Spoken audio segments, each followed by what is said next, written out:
I'm Vanessa Tyler. Welcome to Starter TV. What makes a good leader? With the exact answers on how to lead in today's environment is Rajeev Peshawaria, author and expert on effective leadership. Rajeev, thank you so much for being here.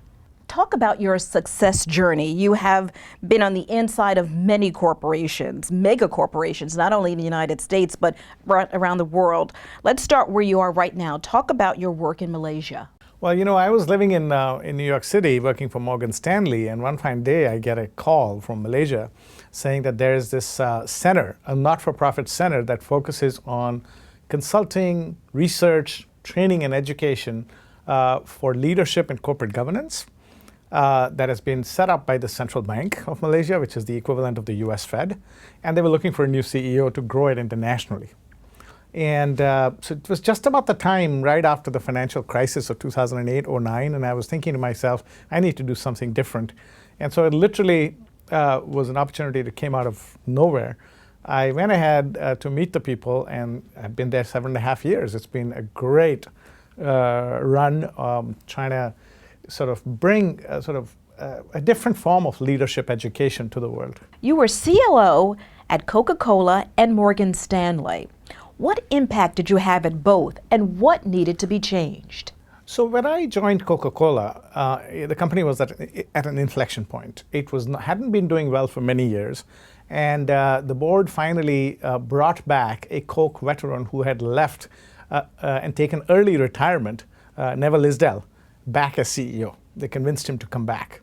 And Neville wanted to change the culture of the firm. He wanted to get into health products. He wanted to get into teas and coffees. He wanted to reduce the focus on carbonated soft drinks and make it a total beverage company. And he had a vision that was really exciting. And as part of the culture change, I was hired as one of the people, and we set up something called Coca-Cola University, which would talk about values and leadership and the right kind of things that will bring the company mojo back. Well, it's been over a decade, but Coca-Cola University still exists.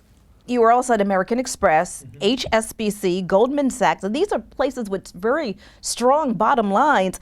How did you persuade changes at places where, at least on paper, nothing was wrong? Well, you talked about American Express, Goldman Sachs, HSBC. These are great companies, and if the leaders at the top of the companies are serious about creating a culture based on the right values, then it's not difficult.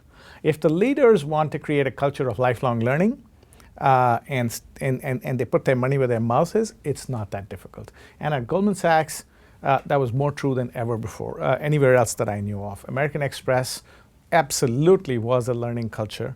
So my job was that much easier. So I would say that's the number one thing.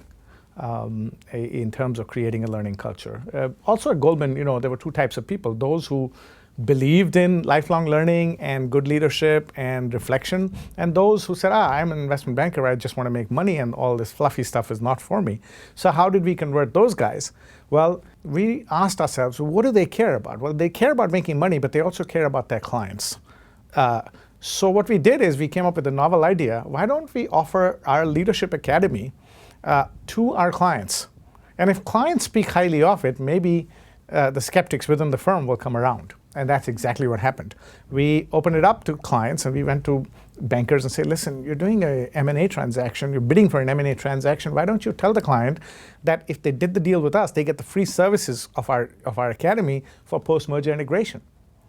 And that's how it started. And before we knew it, everybody was on board. Then we recruited some of the biggest skeptics as teachers. And, teaching is learning twice. So anyway, it was great. It was a lot of fun. Talk about Pine Street. What is the philosophy there, and what is the takeaway at that learning academy? So, like I just said, Pine Street was set up to provide leadership education predominantly for MDs at Goldman Sachs. It was because the top leaders at the time really believed that the way forward for the firm is to get good at leadership. No other firm was paying much attention to this, and they said they saw that as a competitive edge in the long run, and that's how they set it up. So they were very impressed with GE Crotonville, and they hired Steve Kerr, who used to run Crotonville, to set up a similar facility for Goldman Sachs, and that was going to be Pine Street. And Steve hired me and a few others. So I got to be one of the founding members of the Pine Street team. And Steve is a legend. He is probably the most impressive guy when it comes to human behavior. And there wasn't going to be a better guy than him to set up Pine Street. And I learned a lot from him and really enjoyed setting it up with him. And then I ended up heading Pine Street for everything outside the US. He sent me off to London to head up Pine Street for Europe and Asia. You have often been, and obviously why, in the top 100 as a thought leader. What makes an effective thought leader, and how flexible are you in this fast-paced, changing environment that we're in right now? Or do you hold core thoughts that has stood the test of time? A mix of both, more the former.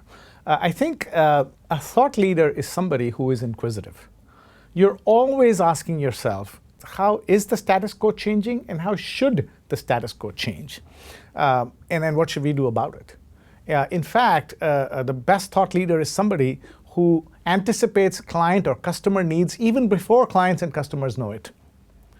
And so you're constantly asking those questions to yourself, and if you're really inquisitive and humble at the same time that I don't have the answers and I have to struggle and keep struggling, I think that's what makes you a thought leader. But the moment you say, hey, I know everything and I am God's gift to humankind, forget it. The party's over. Your book, Open Source Personal Leadership. Define open source. So open source was a term I borrowed from the technology industry. You know, the open source software architecture like Linux is an open source system. The code is open. Anybody, a bunch of hobbyists around the world remotely created the system, and anybody can upgrade it, as against Windows operating system or the iOS operating system, which is a closed system which only Microsoft or Apple can control. So that's where the term open source came from. And then we said, today we live in the open source era. Why? Because everything is open. Everything is open. Nothing is hidden. We've given whatever little privacy we had to Facebook and Google. We live our lives on Facebook and Google. And they say that if they analyze 150 likes on Facebook, Facebook knows you better than your closest friends and family. And if they analyze 300 of your likes, they know you better than yourself.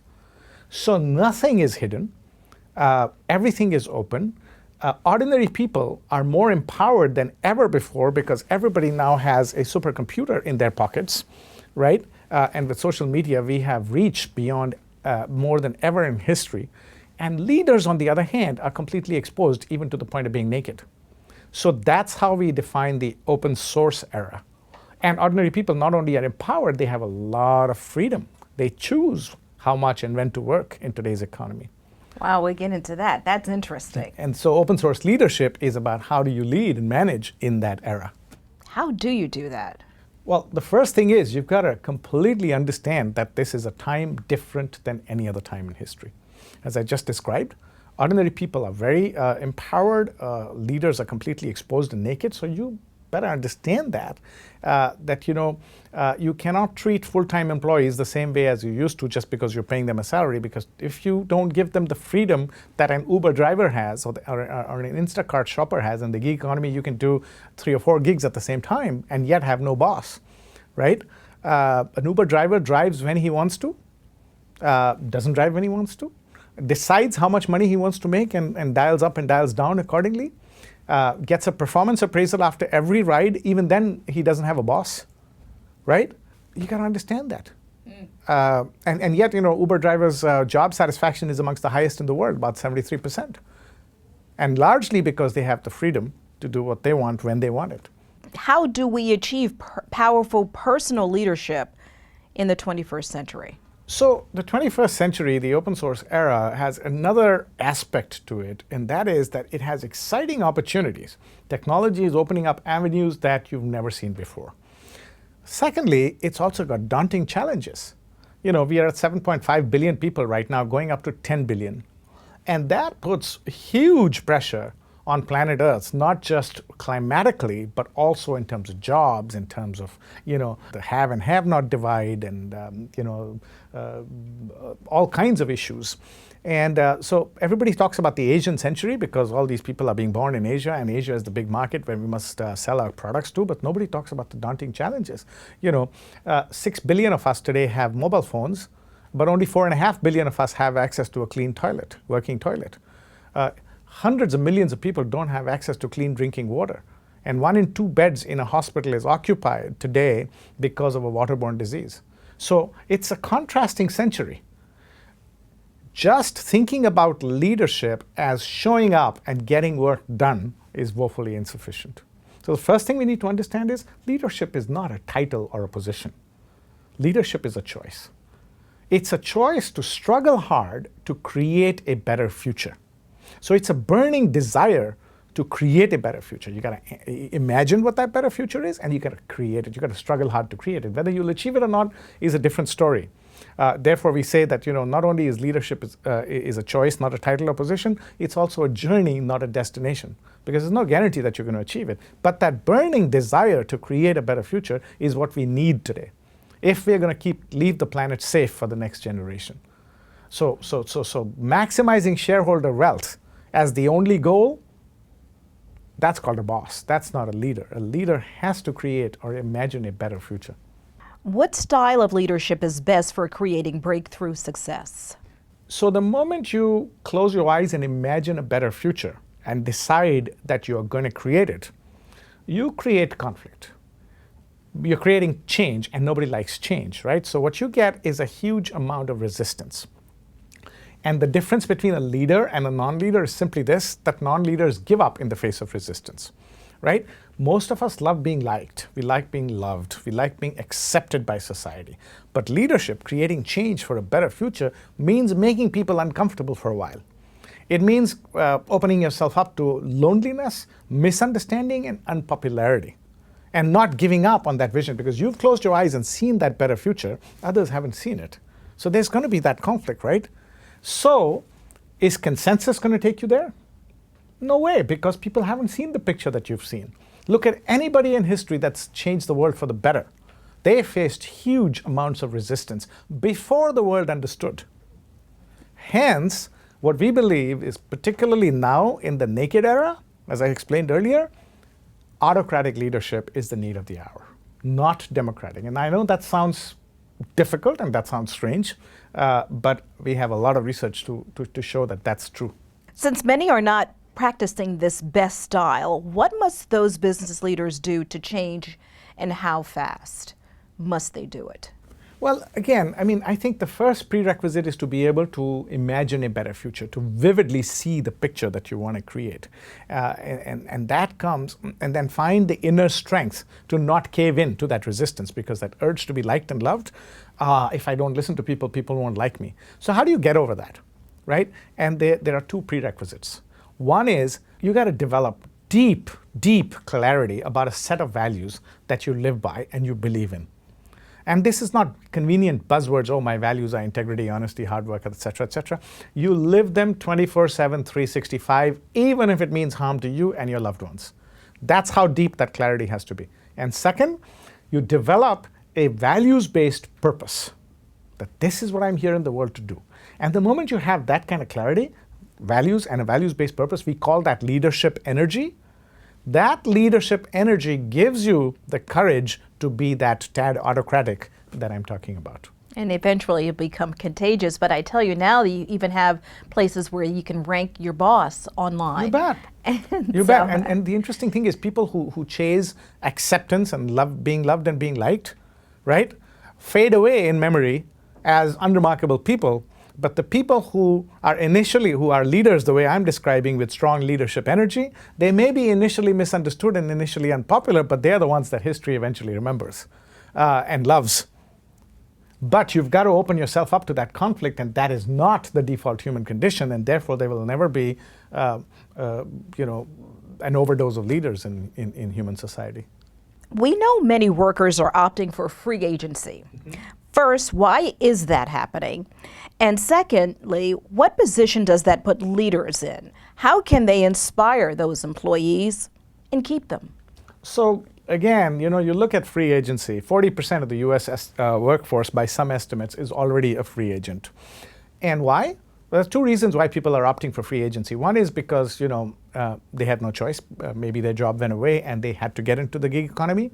But more importantly, though, I believe it's because of the freedom associated with it. I was with an Uber driver driving from San Francisco to Palo Alto about a few months ago, and I'm talking to somebody on the phone, coaching somebody who works in the education technology business. So I finished my conversation, and the guy says, "I'm sorry, I couldn't help but eavesdrop on your conversation. Have you thought about this, that, and the other about what you were talking about?" And I'm saying, "How do you know about all this?" And he says, "Well, I used to work for Coursera." So why are you doing this now? Oh, well, I got tired of people, all kinds of people that call themselves my bosses. I decided I didn't want to have a boss, so now I'm my own boss. I drive Uber. Okay. Sometime later, we started talking about real estate prices in the region. He asked me, "Do you want to buy?" I said, "Yeah, I'm thinking of it." And he takes out a card and he gives it to me. He says, "Well, I'm also a real estate consultant. I'll save you a lot if you work with me. And of course, I'll drive you in this car." Okay. Then towards the end of my journey, I couldn't help asking him. I said, "Do you do anything else as well?" He says, "As a matter of fact, yes, I'm an Airbnb manager." I said, "What do you mean? You work for Airbnb, the company?" No. I have a lot of people I know in the Bay Area that are living overseas. I manage their properties on Airbnb for a commission. So this guy is an Uber driver, this guy is a real estate consultant, and this guy is an Airbnb manager, and he still doesn't have a boss, and he has a great quality of life. And he does things when he wants to. He doesn't do things when he doesn't want to. Question is, if you still employ traditional full-time employees, can you treat them in the way that you're used to? The answer is a big no. You better understand that if you don't give them the kind of freedom that free agents have, they'll quit sooner or later. Talk about the dilemma facing leaders to innovate quickly and create a pipeline for those within the company with vision as future leaders. So, the 21st century is hallmarked by breakneck speed. If you don't innovate fast enough, and if you don't create future leaders regularly and fast enough, that is not good for your organization. So the question is, how do you innovate quickly? Traditional R&D departments, secretive R&D departments, take a long, long time before they come up with a breakthrough. And I'm not saying they should go away. There's a faster way as well. But it requires a different kind of leadership, and that is using the crowd. How about crowdsourcing for innovation? How about saying to the whole world on social media, we're trying to get the answer to this question. Whoever comes up with the answer, the best answer, will be rewarded, say, $25,000. And that's how you open up innovation to the whole world. Similarly, instead of anointing certain employees as your high potentials, what a lot of HR departments tend to do is have very elaborate machineries to identify and select high potentials, and they put them through programs that give them job rotations, coaching and mentoring, and programs at Harvard Business School, and a whole lot of stuff, with the hope that in 3 to 5 years, these young high potentials will be the future leaders of the organization. Well, again, lengthy and expensive, and what's the guarantee that these people are going to remain with you? Instead, what if the CEO said every year, any employee that has any idea to add value to the company in any which way, reduce cost, increase productivity, log your idea, submit your project report by a certain month every year. A committee looks at it, and the best projects are taken to the board. Nobody is tapped on the shoulder to participate in this program, and nobody is left out. Whoever wants to can participate. You solve company problems at virtually no cost. You innovate at virtually no cost, and your leadership development is now natural. Let the cream rise to the top at absolutely no cost. So both external and internal crowdsourcing is what the open source era demands. This idea that talent is scarce and there is a war for talent, that idea is old. Talent is abundant and innovation is abundant. Why? Because with technology today, you have access to 7.5 billion people. Are we saying that there are not enough innovative people amongst the 7.5 billion humans on this world? The problem earlier was we didn't know how to find them. Today, you can find them like that. So the war for talent is over. Talent has won. Let's get into the 80-20 rule. What is it? Well, 80-20 has been around since 1906. There was a gentleman called Vilfredo Pareto in Italy who noticed that 80% of land ownership and 80% of wealth in Italy belonged to just 20% of Italians. He said. And then he looked around countries around him and found that to be true in all the other neighboring countries. And it turns out that that happens almost everywhere in the world. Then he noticed another interesting thing, that 20% of the pods in his garden were producing 80% of the peas. Could it be true for all agricultural produce? And lo and behold, it was. Then they looked at sales, then they looked at scientific invention, and everywhere the 80-20 rule was applicable. 80% of the effects are because of 20% of the causes. In management, what that means is that 20% of your people produce 80% of the results. Now that's harsh, that sounds harsh, but it is a reality that hasn't been debunked since 1906. And what can our leaders do with that information? So understand that, number one. So in management parlance, we have something called a performance bell curve, which really is a derivative of the 80-20, which says that 20% of the people in any organization are top performers, 60% are average performers, 20% are bottom performers. If you think about it, the logic comes from Pareto, right? Now, the interesting thing is that while everybody says that we need to do a bell curve, and the bell curve, everybody loves to hate the bell curve, and managers are up in arms against HR saying, no, this is not right, and I don't have low performers. But the fact is, in this case, HR is right. In any large organization, you can't have everybody as a superstar, right? You have to have a normal bell curve distribution. So the bell curve is true, and it has been true since 1906. Number one, accept it. And number two, this idea that, we're going to give everybody stretch goals, that everybody should go above and beyond. Well, Pareto says that only 20% of the people are going to go above and beyond. Why not tell people you have free to choose where you want to be on the 20-60-20 curve and have an honest conversation with employees about how they want to work. So I may be a young mom, okay, who doesn't want to quit her job, but I don't want to work long hours because my priority for the next few years is my baby. So if I had an honest conversation with my boss, I'll do the minimum that's required to keep my job. It's okay if you pay me the minimum over the next 3 years, but after that I'll step it up. Boss says, okay, remember though, if you fall below the minimum, you'll be fired, and if you don't fall below the minimum, you'll be paid at the minimum. I'm fine with that, boss. Now, isn't that an honest conversation? So have your employees do the minimum of those who want to do the minimum. Who want to. Or somebody says, well, boss, this is not my passion. To be honest with you, I work here to pay the bills. But I'm going to be an average performer. I'm going to do whatever needs to be done, but I don't have ambition to be CEO. My real love is theater. So I'm going to be in the middle 60, but I promise you my middle 60 quality will be good. Pay me accordingly. I don't want the biggest bonuses. Can we have that honest conversation? And then the top 20, there are always the 20% who are hungry, for whom the whole purpose in life is that job. They're going to come to you and say, hey, what minimum? I want to do maximum. And since 20% produce 80% of the results anyway, by letting people get away with as little as possible, your company's performance is not going to come down because the top 20 won't let it. Right? So that's the big liberating idea of the open source era, that you allow people to choose where they want to be on that curve. Because the middle 60 and the bottom 20 are not bad people. If you plotted the earnings of all Uber drivers in New York City, chances are there'll be 20% who will be very high earners, 60% who are average earners, and 20% who are low earners. Does that mean, can we look at that data and deduce that the bottom 20 or the bottom 50 are bad drivers and they treat their customers badly? No, we cannot.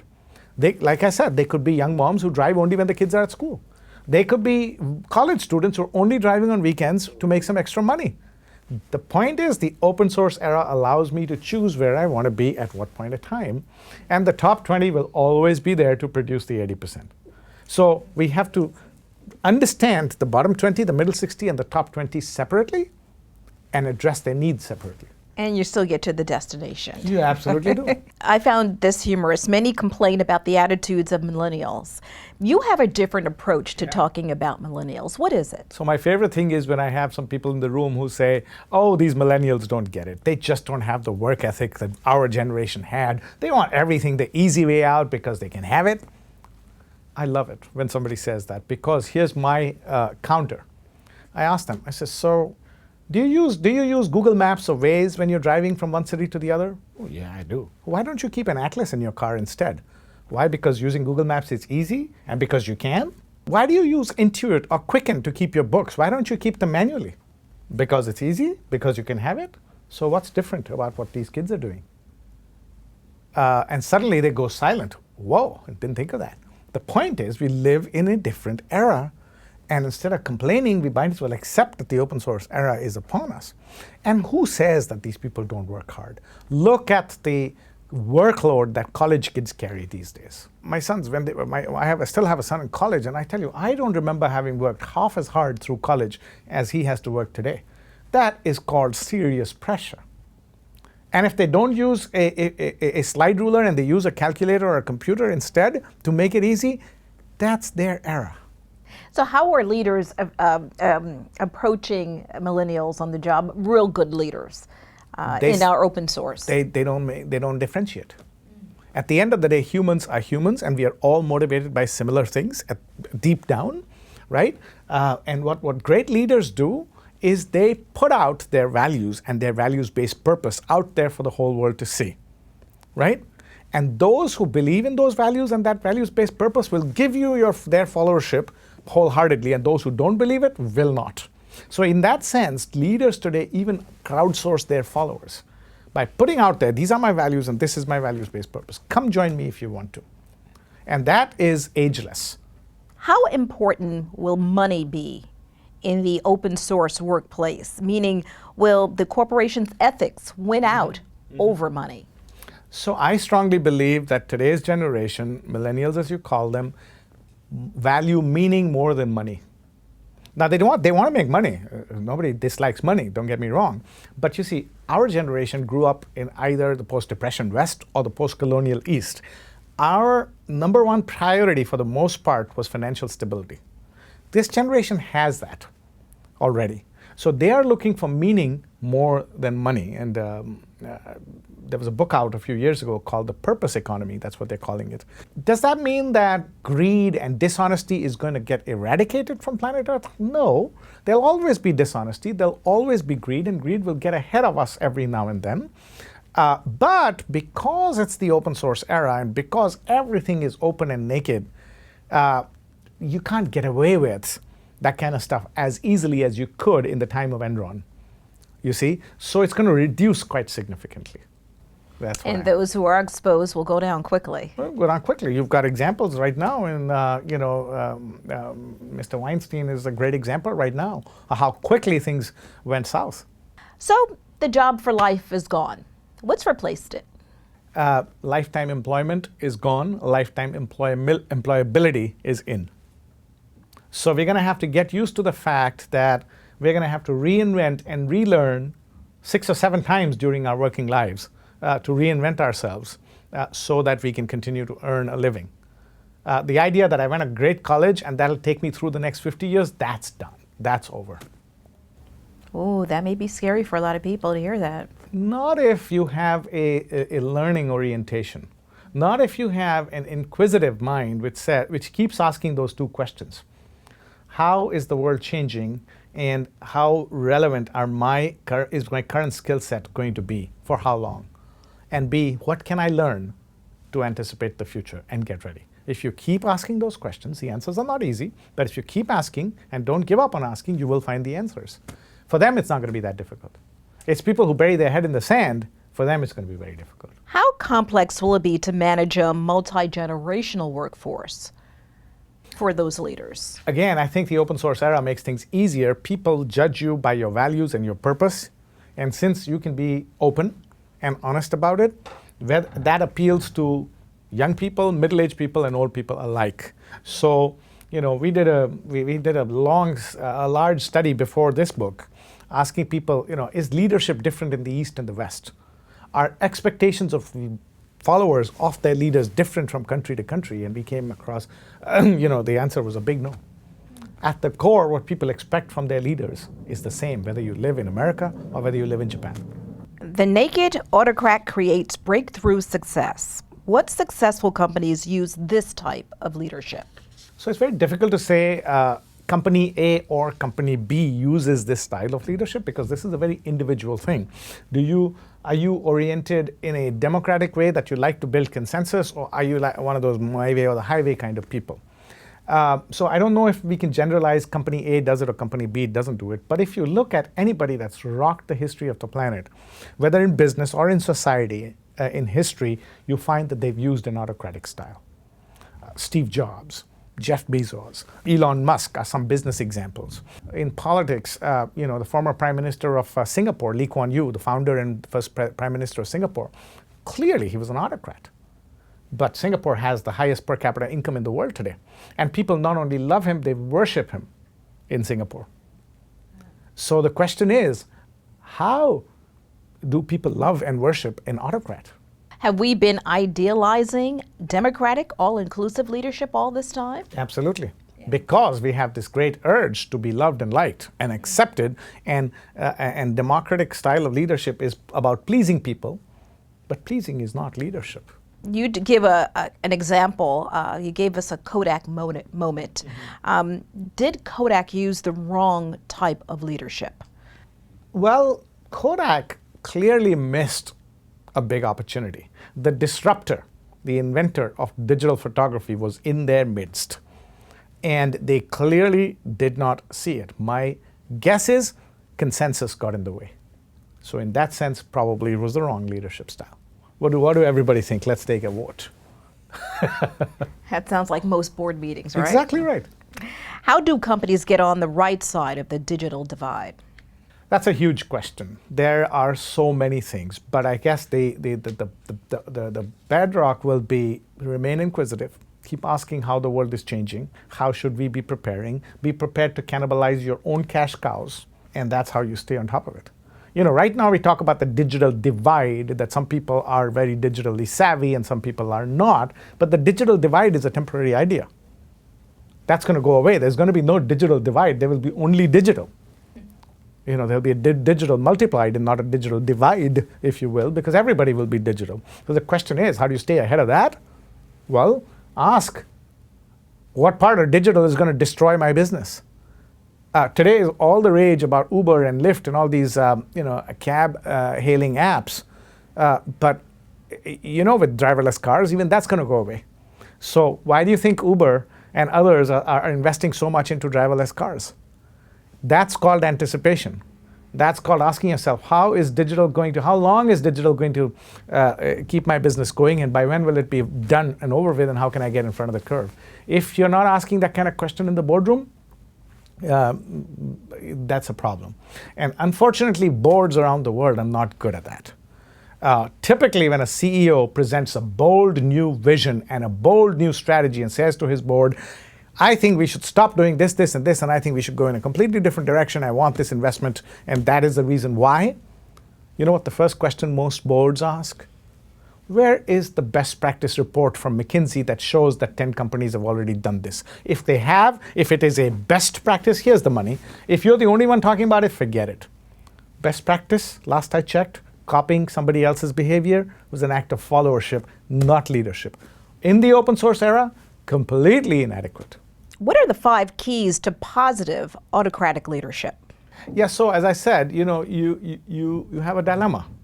That the data says you need to be autocratic, and yet ordinary people who are so empowered won't let you. So how can you be? And the answer is to practice positive autocracy.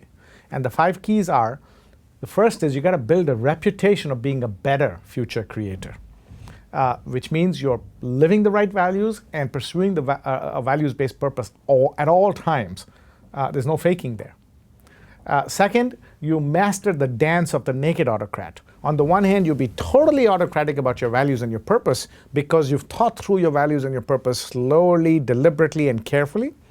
And at the same time, be completely humble and respectful with people around you. So autocratic about values and purpose, respectful and humble with people. Provide people with freedom within a framework. So instead of burdening people with rules and policies, ask them to live a set of values. The company values, if people live the values, that ought to be okay. Where do rules come from? They come from values in the first place. So instead of building a culture of rules and policies and standard procedure, you build a culture of living the values and using judgment. When Dr. Dow was dragged physically in a bloodied condition from the aircraft, what we heard was that employees were just following standard procedure. Now imagine if employees had lived the values of the company instead. Would they have still done that? So that's the third key. Fourth key is listen, learn, and reflect continuously. The open source era is all about speed, and even though you have your values and a values-based purpose, you got to keep your eyes wide open and your ears wide open. And if you get information that says, I better change, you better do so. Am I thinking? You better do so. And finally, the fifth key is forgive more often.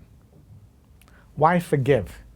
That's just not because it's a touchy-feely nice thing to do. Yes, it liberates the human being from a lot of suffering if you forgive at a personal level, because then you don't carry the angst in you. But there is a business reason why I say forgive more often. Today, your company needs frequent and quick and innovation again and again. That means your people will need to take risk and try many different things. If they take risk and try many different things, a majority of those things will fail. Is failure accepted in your company? Are you willing to forgive failure? If you forgive failure, you will get innovation. 2 out of those 10 things will be great. But if you don't forgive failure, nobody's going to take chances, nobody's going to take risks, and then you can say goodbye to innovation. So those are the 5 keys, and you have to practice them in today's day and age. One of the keys is forgive more often. Are leaders holding too many grudges? Cannot do that because, holding a grudge is comfortable. As long as I can blame something on you or on somebody else, I'm comfortable. It's not my issue. You're bad. And that's why holding a grudge is the natural human condition. But forgiveness, as I said, liberates the individual as well as enables innovation. So it's got a double benefit, and it's hard to forgive, especially when you've been hurt personally. But try it. Try forgiving somebody that really hurt you and see how that feels. In your book, you cite the story of Dr. Ruet as someone who takes the road less traveled and blazes a trail. Talk about him. Oh, Sanduk, what an amazing guy. He was born into poverty. And becomes an eye doctor and gets offers to work in Australia, gets offers to work in the US. He's from a little village in Nepal. And somebody like that, getting an offer to work at Johns Hopkins or getting an offer to work in Australia would jump at it. And he says, no, I gotta make sure that my people who cannot afford cataract operation because it's so expensive, they have a second chance at life. And he creates lenses which cost $2. And he creates a surgical procedure that costs under $25. The entire machinery, the medical machinery of the world says this is wrong, this is dangerous, and you're doing the wrong thing. And he sticks to his guns. He says, no, I will do it. Can you imagine the unpopularity? Can you imagine the loneliness this man must have faced? And his own family probably said, why don't you take a job at Johns Hopkins? But he sticks by it. He had amazing opportunity to make tremendous amounts of money. But eventually, he gives the world something that was needed. And now amongst his patrons is the US Army and many, many other organizations around the world. Now that's what I call strong leadership energy. Never give up. Because the difference between a leader and a non-leader is non-leaders give up. He had the right values, he had a values-based purpose, so that equipped him to face all kinds of resistance and still remain strong. With all the technology and information available, why aren't there better leaders? Because leadership is not about technology. As I said, leadership is an inner desire, a deep desire to create a better future and the choice to struggle against resistance. And that can only come from inner engineering. You don't Google the internet, right?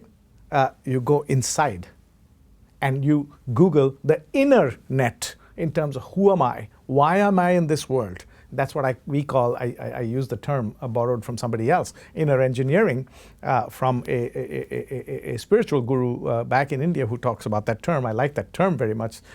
Nothing spiritual about what I'm saying, but the idea, I love the term inner engineering, that, who am I? Why am I in this world? What are my values? What is my purpose? And once you develop a values-based purpose, you lose fear.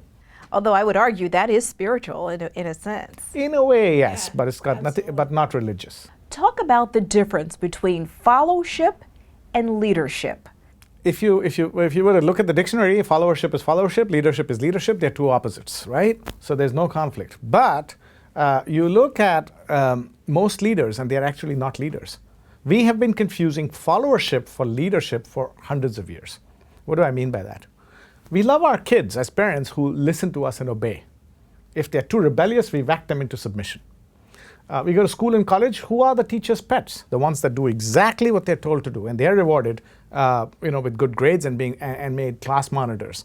Again, followership is rewarded in the name of leadership. You're working in a company that rewards your leadership behavior as measured by your cut of the employee engagement survey. You're pleasing people, and pleasing is rewarded as leadership. As I told you the boardroom story. You're a CEO now, you think now you're a leader, and the board says, where's the best practice? Again, they're looking for followership stories. So we've been confusing followership with leadership for the longest time. And that needs to change. You just right into the next question. Too many bosses have become pleasers. Absolutely. Because pleasing is comfortable. I don't get disliked if I please. Summarizing your 5 points of leadership. First, leadership is a choice, not a position or title. Leadership is a journey, not a destination. Leadership is a burning desire to create a better future. And creating a better future means creating change, and change will meet huge amounts of resistance. And at the end of it, leadership, therefore, is about finding that inner strength to not give up in the face of that resistance. Number 5, where does that inner strength come from? What we call leadership energy, clarity of values, and developing a values-based purpose. Would that be emotional integrity as well? Emotional integrity is slightly different, although connected, which is the courage to look in the mirror and admit to yourself, this is what I really want for myself, and I don't care what society thinks. Most people lie to themselves. Very interestingly, we ask a question in our research data collection to people around the world, everywhere. What's the most important thing in your life? What do you care about the most? Can you guess what is the most common and the most popular answer to that question anywhere in the world? I would think family. Exactly. Family. And it's not true for a lot of people. But yet they say it. Why do they say it? Because it's a societally correct thing to say. Emotional integrity is the courage to look in the mirror and say, you know what? My sense and my need for personal achievement is greater than my need for family. I'm not saying that's right or wrong. If that is the case for you, you at least admit it to yourself. And people who admit what's most important to them, they become better family people as a result of that honest admission, not the other way around. A lot of people who say family is the most important thing to me actually go out and take out their frustration on their family because they have no clue, what life is all about. We're going to go into minimum supervision, maximum performance, stretch goals, and BHAG. Mm-hmm. Talk about those things. I mentioned that earlier. The corporate world, everybody wants you to write stretch goals. The fact is only 20% of them are going to achieve it, going back to Pareto. Right? So then why are we setting it up for disappointment? For 80% of the people, they're not going to achieve it. Instead, why not have that honest conversation I spoke about earlier, which is, where do you want to be on that curve? You want to work minimum? Fine, I need your support because the 20% cannot do their top 20% cannot do their magic without the remaining 80%. They need your support, but remember, you'll be paid minimum, and if you fall below the minimum, you'll be fired. You want to be average? Same story. Why don't we liberate the workforce in that sense, just like free agents are free to do when and how much they want to work? And as we talked earlier, the work of the company is not going to suffer. Do you ascribe to the rank and yank philosophy practiced by Jack Welch, formerly of GE? the bottom 10% are fired, or 5% or 10% are fired every year. No, if you believe that you need the other 80% as well, the top 20% produce 80% of the results, but with the support of the remaining 80%, not everybody can be a superstar. You need the bottom 20 and the middle 60 as well. Because without that, the top 20 cannot do their magic. Except what we tend to do is, right, everybody does stretch goals, and therefore those who are not achieving them over a period of number of years, the bottom 10% get fired. No. I need those people too. You can't have everybody as a superstar. So this rank and yank is very misinformed. Okay, this is interesting. Unlimited vacations. Yes. Again, many companies have in their corporate values a value of ownership. Think and act like an owner, right? And yet we put people into boxes and boxes of rules and policies and procedures. They can't lift their finger without referring to the policy manual, and we expect them to act like owners. Well, what if we said, your job in this company is like a business to you? You take the risk. You work as little as you want to, but you get rewards accordingly. You want to take a lot of vacation? No problem. I'm not watching how many hours you're spending in the office. I'm watching the output. Be prepared for the consequences and the rewards accordingly. I'm not interested in when you come and when you go, how much vacation you take or don't take. You are the president of You Inc., and that's your job. Problem goes away. Problem goes away. You know, if I need to take a longer vacation, say 2 months in a particular year because I got some personal emergency, my mom's in hospital, I come to my boss and say, this year I want to take 2 or 3 months off because I really want to give her care, and it's okay if you don't pay me. What's wrong with that? Right? And the thing is, with responsibility, with freedom comes responsibility. You put the onus of responsibility with that freedom on the employee, and it frees up managers from having to motivate people and to manage their performance. Instead, you use the time to work with your top 20% to get them from good to great. And you believe managers really cannot manage No, employees? everybody's motivated by their own self-interest. You can't force me. I'm not a computer program that you can program, right? So the key is to understand how I am already motivated and put my motivation to work. Understand whether I want to be in the 20, in the 60, or the top 20, and where, and put that energy to work. You can't motivate me beyond what I want to be motivated. Honesty is what is needed in the employer-employee relationship. Engagement surveys. You say no more. Why not? How will companies get feedback if we're not taking a survey? Very interesting, right?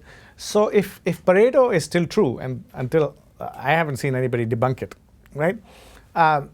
20% produce 80% of the results. So the 20-60-20 we talked about earlier. If you do a employee engagement survey like not most, all companies in the world do, it goes something like this. Every employee gets a 100-item questionnaire, right? I'm making up the number 100, but it's usually a long questionnaire.